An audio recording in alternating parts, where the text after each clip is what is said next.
fundamental principles of humanity and impartiality kind of embed all humanitarian assistance.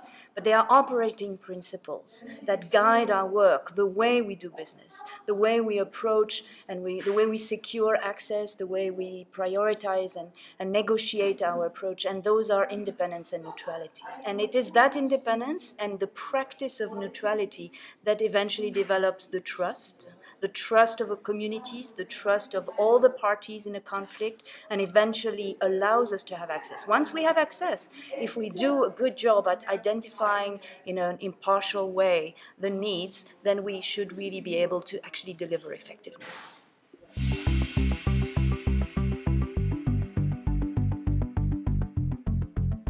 Effectiveness, I would say, is providing the best possible assistance and protection to the most vulnerable people in conflict or in disaster.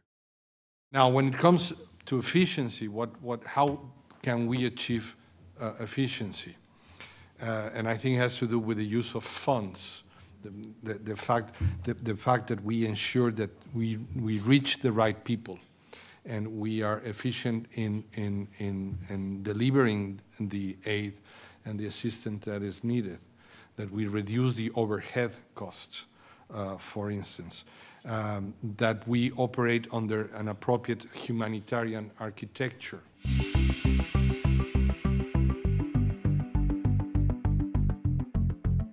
This firmly neutral and independent approach is what enables the ICRC and its movement partners to be, more often than not, among the few humanitarian actors present on the modern battlefields in Ukraine, Syria, South Sudan, Yemen, or Afghanistan.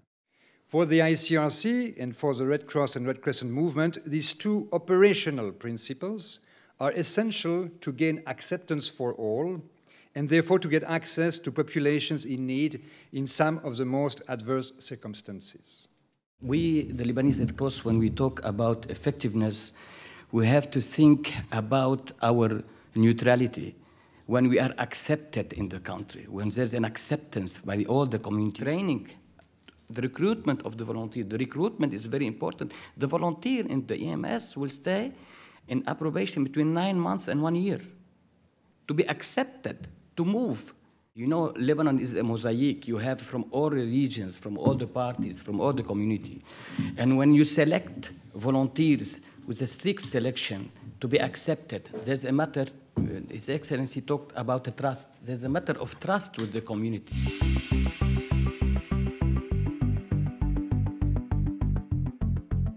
Because we're in the temple of humanitarianism, I want to start by quoting one of the high priests, and that is Jean Pictet. And Jean Pictet said, "One cannot be at the same time a champion of justice and a champion of charity. One must choose." And the reason I point this out is because in the range of positions that you find or actors that you find in these very complex contexts that both speakers have mentioned, you have actors that recognize themselves in the principles, the so-called Dunantist actors who try to maintain, to put the principles at the forefront of what you do. And then you have a range of other players who do useful and interesting work, but depending on how close or how far they position themselves from the Dunantist position, cannot be really qualified as truly humanitarian, in my view. And Pictet's quote about champion of justice versus champion of charity indicates one of these types of actors, which are the actors who come to a situation with the objective of transforming the society or the place that they find, not limiting themselves to bandaging the wounds, saving and protecting the lives of civilians who are at immediate risk.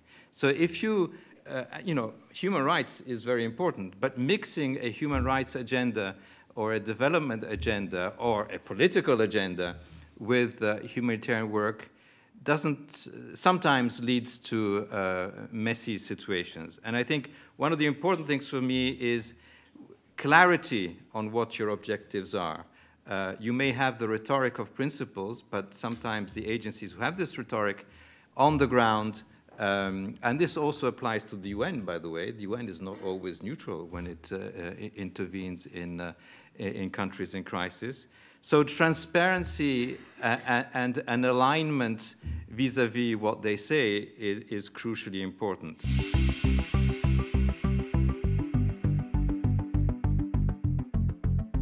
I know you enough to know that you do not have your own jet, but you do have 6 cell phones in your pocket, 7 cell phones.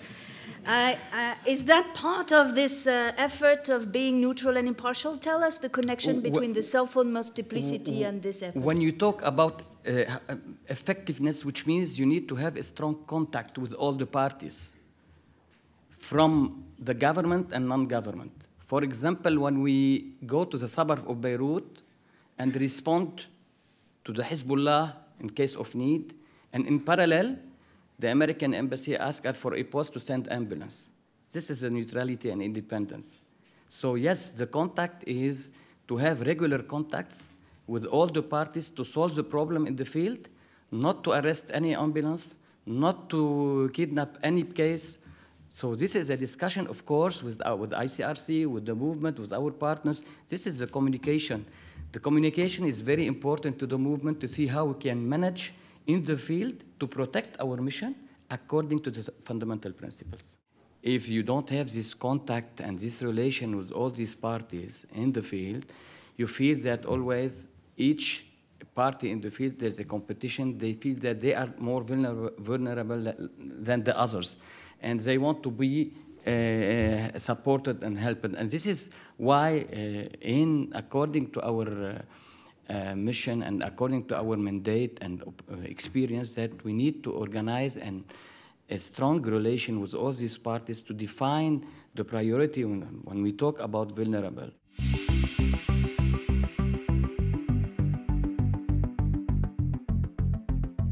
Now, principles are principles. That's it. That's the end of the discussion. However, the reality on the ground is neither black nor white. Conflicts that require political efforts to be resolved then can hamper neutrality or independence, or the other way around. Neutrality and independence, particularly neutrality, can hamper a political solution sometimes.